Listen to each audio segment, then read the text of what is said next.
All right, 97.7 Outlaw Radio FM listeners, you guys already know what time it is, and right here we actually have a phenomenal, talented artist right here live on the line. We have the one and only, we have Twain right here on the line. How are you doing this evening? I'm doing good. I'm doing good. What up, world? What up, listeners? I gotta ask, man, how's everything on your end, man? Because I gotta say, man, down here in Canada, the weekend has been absolutely beautiful, man. So I hope the weather has been just as good out there on your end as well. Yeah, it's been a beautiful weekend. You know, I'm in Minnesota, Twin Cities area, Minneapolis, St. Paul. The weather's been beautiful. Summer is nearing the end or at the end, and you know, now it's just like low 70s, like I like it. No bugs. I can come outside and not burn up. I'm loving it. I still got my shorts on. It's a beautiful time. So yeah, it's a great time to be alive and feel good outside for now before the winter comes. I gotta definitely agree with that, man. Down here in Canada, we got like the same kind of weather, man. The mosquitoes have kind of effed off a little bit. And I'm telling you, the sun this year was ridiculous, man. I'm telling you, like, my pasty white ass got burnt more times than I can count, man. I feel you. You know, we're not that far from y'all. You know, Canada borders the northern part of our state. So, I'm sorry, no, actually, North Dakota does, but it's only like a few hours to get to the border. That's my point I'm trying to make. So, yeah. But I know you're a busy guy, Twain, so I'm going to jump right into this interview, man. But I got to take you back to the beginning of your amazing career this far, man. And I have to ask, what originally inspired you to venture into the music industry initially, man? Because you have such a unique sound, man. That's very phenomenal. Oh, I appreciate that. Thank you. Man, you know, this year I'm celebrating my 20th year in the music business. So applause one time for me. Cheers for one time for me. You know, 20 years, it ain't easy being in music or the greater entertainment business. But I came in 2002, and it was just a great time for hip-hop, especially. Like, you know, a lot of classic albums being made. It was very diverse at the time, so I was drawing inspiration from the times in hip-hop at that time, as well as coming out of the 90s, growing up, and all the great music. Then, and you know, I had my own, you know, I was young, but I had my own perspective and point of view. And I kind of wanted to blend and mix all that up together and see what came out. You know, it took a little time when I became a recording artist to kind of find my footing and find my sound and point of view. But I did, and you know, what you're hearing these days is what I landed on, and just to continue the evolution of it. So yeah, you know, I couldn't name. You know, we'll be here all night if I named every inspiration, but that's the most, you know, straight to the point where I could put it. I really just soaked up everything that I had heard and learned and witnessed musically and just in life, and I kind of just put that all together, and that's how I got here. And then when you actually said 2002 with all the amazing albums that came out, man, I just gotta touch on that, man. What was that one album in 2002 that you were really bumping, man? And I'm going to admit mine. Mine was Nellyville. I know there was many other amazing records, okay. But Nellyville was the shit when I was young, man. Hey, Nelly from the Midwest, and I'm from the Midwest, so hey, anytime Midwest getting love, I'm here for it. No, I mean, I can't just name one. I can't. I was listening to Scarface as a Six. I was listening to Jay-Z the Blueprint, of course. I was listening to Nas Godson. I was listening to all the West Coast music that was out at the time. I was listening to Ludacris. I was listening to, I listened to a lot of New York City mixtapes, DJ Clue and DJ K Slay. I was listening to Cameron and Diplomats. I was listening to the Locks and D-Block. Man, I was listening to a lot. But I definitely remember that being a good time for mixtapes. There was a lot of great R&B out, too, at the time. Yeah, it was just a good time. Yeah, I feel like 2002, especially, was a slept-on year in black music, hip-hop and R&B. That's my own personal belief, because it was just a lot of good music. I had, like, playlists from that time, and when I go back and listen to 2002 music, it still ring off. So, yeah, I couldn't name just one, and that was just off the top of my head. And I got to admit, man, I remember as well DJ Jazzy Jeff actually dropped his actual very first album that year in 2022, which thinking back now, man, just knowing how long he was even in the music industry, even in 2002, it's crazy that was his first album, the Magnificent.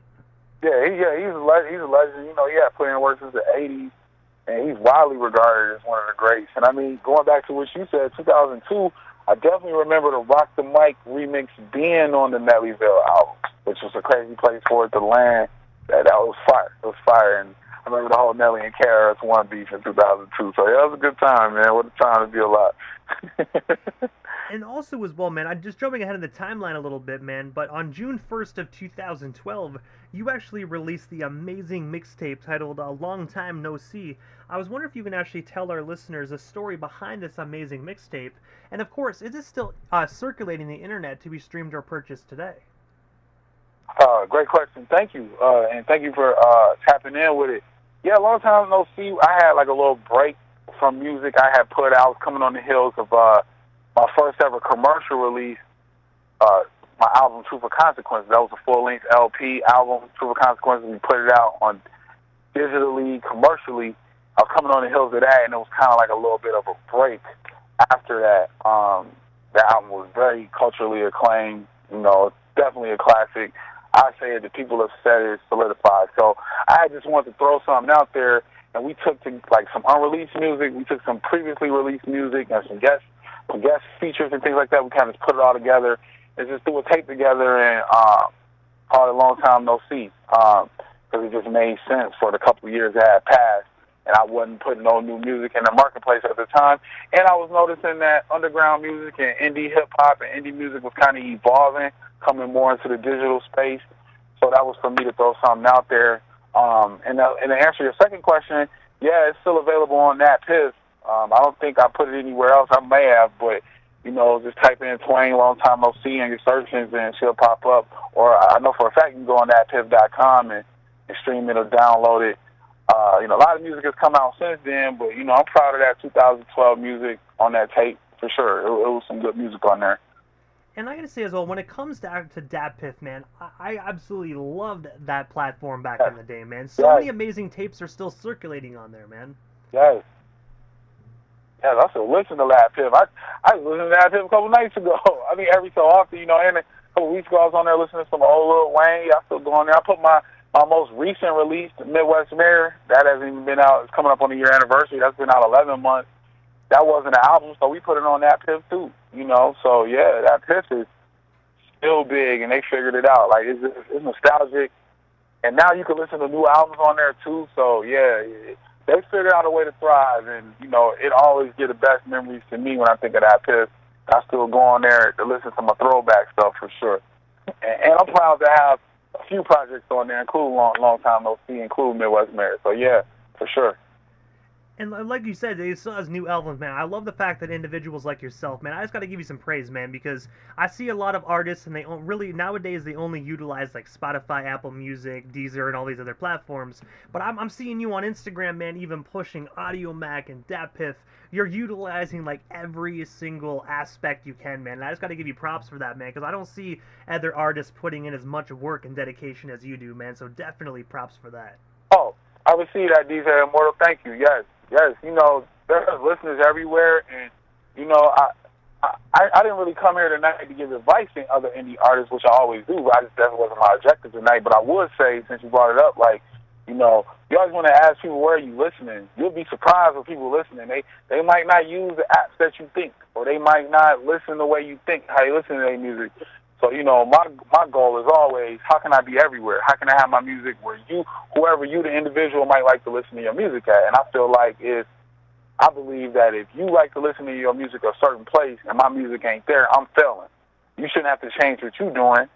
We need to change our distribution method. So I'm everywhere, man. I love Audiomack. Audiomack is the future. The future is now. It's not a paid ad. I love the people over there, and I've been able to build a relationship with some of the people that work there. I've been putting my music out on Audiomack so long, and they support me and my artists too. So yeah, they're great. I don't limit it to just streaming because I've been in the game so long. Even I was a little bit ahead of my time with digital music. So by the time technology and the rest of the world caught up, I was already prepared to do this. You know, so I knew I needed to be everywhere. So I really appreciate you calling that out though, because that don't get talked about enough. You know, but I keep my head down and keep working, you know, but I appreciate that recognition for real. Thank you, DJ Immortal, for sure. Hey, man, it's all love, man. I just got to give credit exactly where credit is due. Sure, for sure. I'm humble. Thank you. But also, you actually have a song titled Blue Valentine featuring Chantel Sings. I was wondering if you can actually tell our listeners a bit more about this classic song story. And, of course, what was it like just working alongside Chantel? Man, thank you. That's definitely one of the best songs on my catalog.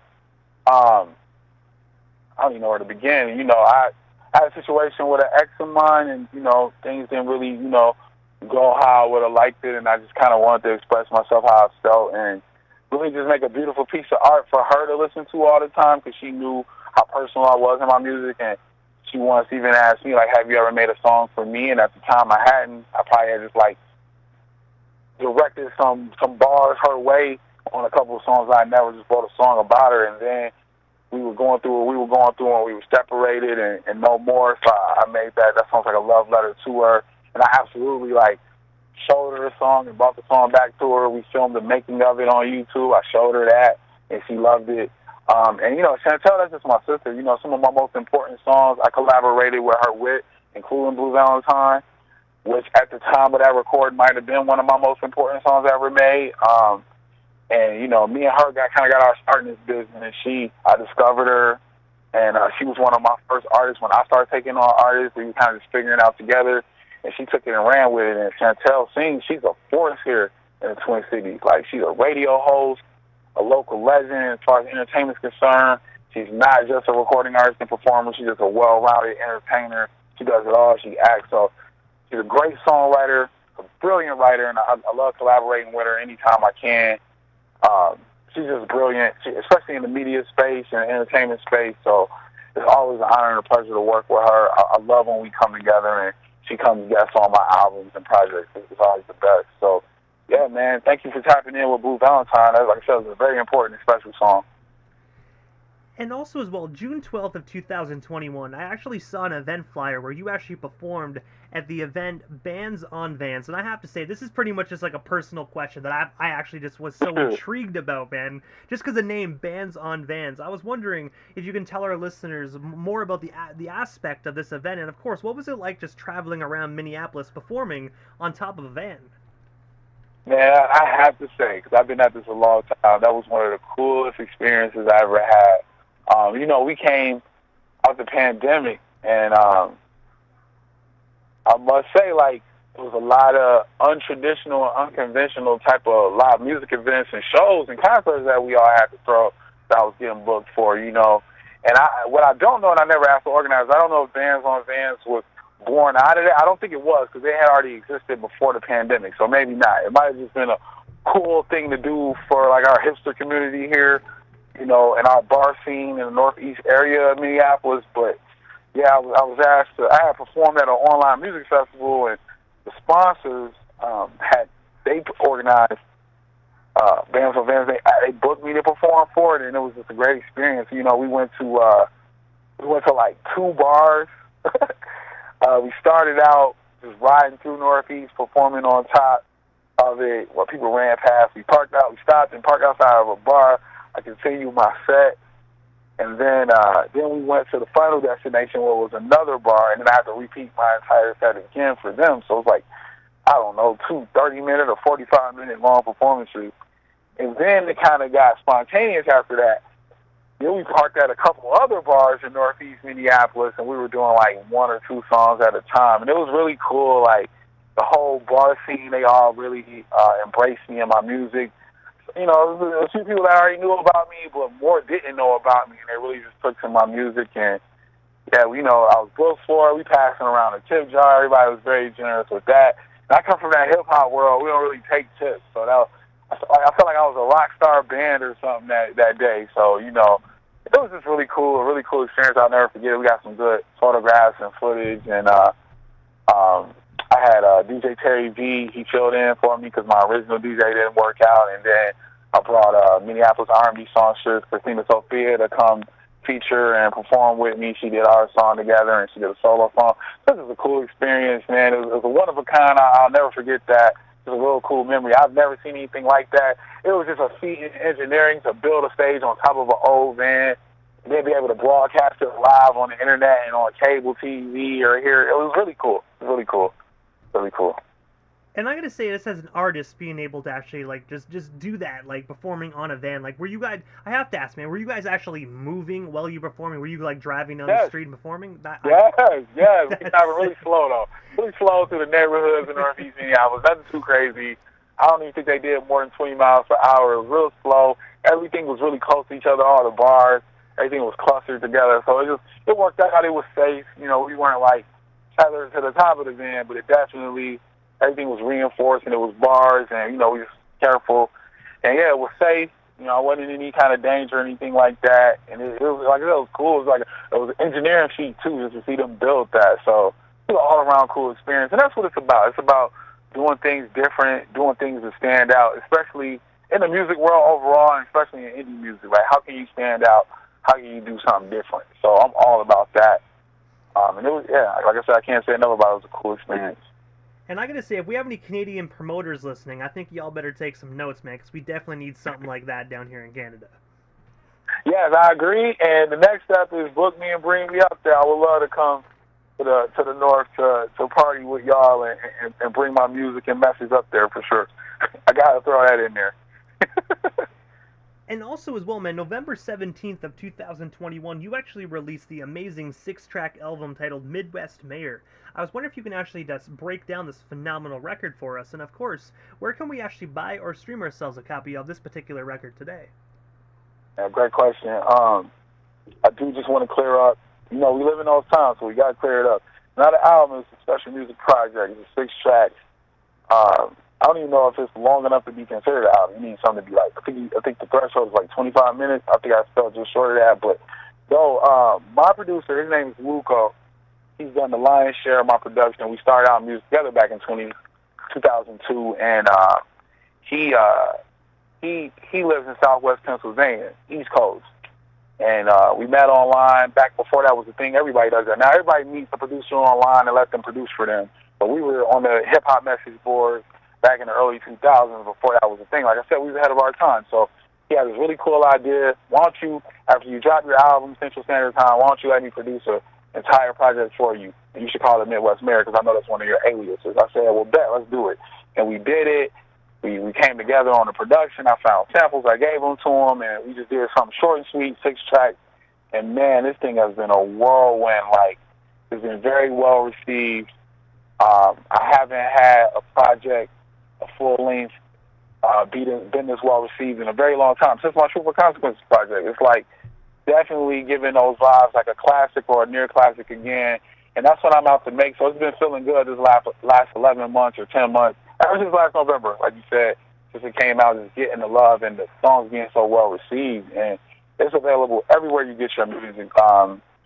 I even have physical copies available too via my distributor Kunaki. So I would say anybody listening under the sound of our voices, just follow me on all social media at Twain Low, TWAINLO. You can stay updated with everything and click on my link tree for my social medias. You can Google me, type in Twain Midwest Mayor or Twain Central Standard Time. Go to my Reverb Nation page too, reverbnation.com/Twain online. These are different ways to tap in with me, and you can get a physical copy of Midwest Mayor, or you can go anywhere you like to listen to your music and get it. You could purchase it Amazon, purchase it on iTunes to get the digital download. It's also available at no cost, but if you just want to support what we're doing, please purchase a copy. Me and my family would appreciate that. But it's available to download at no cost too. You could go to Linktree.com. Matter of fact, Linktree.com/Midwest Mayor, and I have all the content there. I forgot about that because I don't promote it as much since it's been almost a year. I was promoting it hard the first 6 months or so, but it just popped back in my mind. So if you go to Linktree.com/Midwest Mayor, we got all the content everywhere you can go listen and buy, download. You can watch the music videos. You can watch the Genius videos explaining the lyrics. We got the whole kit and caboodle right there. So yeah, tap in with it. There's some big records on there. Joliet featuring Kalaya Brene, Travels featuring Luco and Kills. We got the Concepts single and the Concepts music video on Vivo.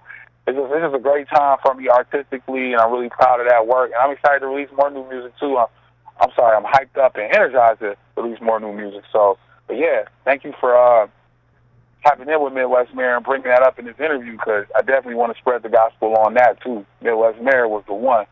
So, yeah, keep bumping that, keep listening to that, and tell a friend about it for sure. I have to ask as well, like, man, because obviously a lot of our listeners, they love, hard copies and whatnot, man. Do you have any plans to actually press any CD or vinyl copies of this, of Midwest Mayor? Because I gotta say, this is definitely a phenomenal record. Oh, yeah, I got them right now. I got a box I'm looking at right now, and then you can order them online, too. Matter of fact, what I could do, DJ Amoro, when we're done, I could shoot you the link, the purchase link, to get in. I can gift you one as well, because, you the bro. You the bro now. It's all love now. I could personally gift you one and sign you one, but I'll hit you with the link, too, if you want to share with anybody that can appreciate that kind of hip-hop. So, yeah, I got the hard copies. I'm set up to send them out myself, and I got my distributor that you can just order, and they'll handle everything and ship it right to your door. So, yeah, Kunaki's the way. That's what I go through for my physical distribution. But, yeah, we definitely do the hard copies because what has happened with hip-hop is evolved, and music, period. Physicals is coming back into style, and people kind of want them now for sentimental value. Like vinyl's back in a big way. Vinyl's booming. So I'm going to have to figure out a way to start doing vinyl, too. But we definitely keep the CDs because people want something physical and tangible they can touch, and people like when you sign it for them.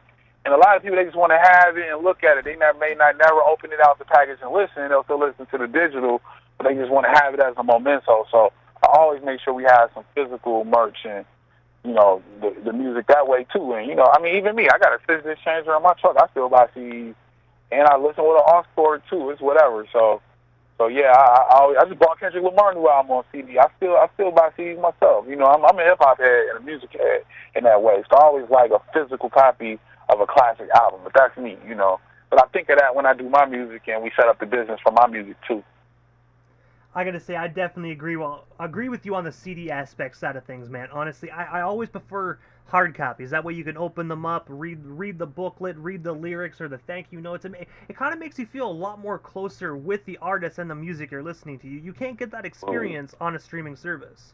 You just can't. Even I agree with you, absolutely. You can't. Reading the credits on digital, it don't hit the same like when you open it up and you smell when you open up and you can smell how new it is and you're flipping through and you got that new feel to it. It's nothing like it, man. It's nothing like it when you take out that plastic. So yeah, I'm tapped into that. And I want that for my listeners, especially people that really support me and get into me and my artistry. So I want them to have that experience, too. And also as well, September 22nd, so just in a couple weeks, you are going to be performing in downtown Minneapolis. I was wondering if you can actually tell our listeners a bit more about this up-and-coming Twain performance, and of course, where can we actually buy ourselves some last-minute tickets to come out and show support and, of course, see you live in full effect? Yeah, man. On the 22nd, I'll be performing at PV Plaza.